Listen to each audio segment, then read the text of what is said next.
एक शांत और हरी भरी घाटी थी जहां समय जैसे रुक जाता था। वहां दूर दूर तक कोई इंसान नहीं था, सिर्फ प्रकृति थी, नदियां, पहाड़, पेड़ और असंख्य जीव जो उस घाटी की आत्मा थे। इन्हीं जीवों में एक छोटा सफेद रुई जैसा डॉग भी था। उसकी फर इतनी चमकीली थी कि वह सुबह की धूप में मोती जैसा दिखता। उसकी चाल में फुर्ती और आंखों में जिज्ञासा भरी होती। वह कभी एक जगह टिककर नहीं रहता।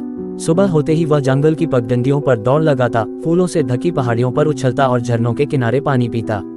उसका दिल पूरी घाटी में बसा था, हर पेड़, हर पत्ती, हर उड़ती चिड़िया में। उसका सबसे अच्छा समय तब आता जब घाटी के बच्चे जानवर, खरगोश, चिड़िया, गिलहरियां उसके साथ खेलने निकलते। वे सब मिलकर तितलियों का पीछा करते, घास में लुका छिपी खेलते और फिर एक बड़ी सी चट्टान के नीचे आराम करते। कोई भाषा नहीं थी, लेकिन सब एक दूसरे को समझते थे।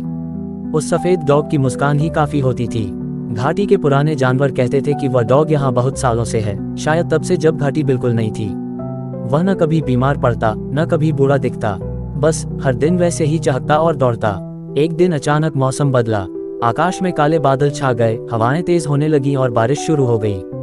बिजली चमकने लगी और पूरे जंगल में अफरा तफरी मच गई। जानवर अपने बिलों और घोंसलों में छुप गए, पर वह छोटा डॉग शांत था। उसके कान हवा में कुछ सुन रहे थे। वह बिना रुके दौड़ने लगा, कीचड़, बारिश, कांटों से भरी झाड़ियों के बीच।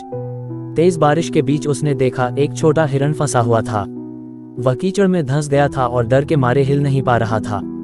डॉग बिना एक पल गंवाए उसके पास गया, अपने पंजों से कीचड़ हटाने लगा, अपनी पीठ से उसे सहारा दिया और धीरे धीरे उसे बाहर खींच लिया। दोनों गीले हो चुके थे, लेकिन डरे नहीं। फिर वह उसे लेकर एक पुराने पेड़ की खोख में ले गया, जहां सूखा और सुरक्षित था। घंटों बाद जब बारिश थमी और सूरज की हल्की रोशनी फिर से जंगल पर पड़ी, तब सारे जानवर बाहर आए। उन्होंने उस छोटे हिरण को देखा, सुरक्षित और मुस्कुराता हुआ, और फिर उनकी निगाह उस सफेद डॉग पर पड़ी, मिट्टी से लथपथ, पर उसकी आंखों में वही चमक, वही ऊर्जा। उस दिन से सब उसे एक रक्षक की तरह देखने लगे। वह कोई राजा नहीं था, न कोई नेता, लेकिन उसकी उपस्थिति ही सबको भरोसा देती थी। वह किसी शब्द से नहीं, अपने कर्मों से बोलता था। हर सुबह जब घाटी पर पहली रोशनी पड़ती, वह चुपचाप ऊंचे टीले पर बैठा होता, जैसे पूरी घाटी की निगरानी कर रहा हो। उसकी दुनिया में न कोई आदेश था, न कोई सीमा, बस दोस्ती, साहस और शांति।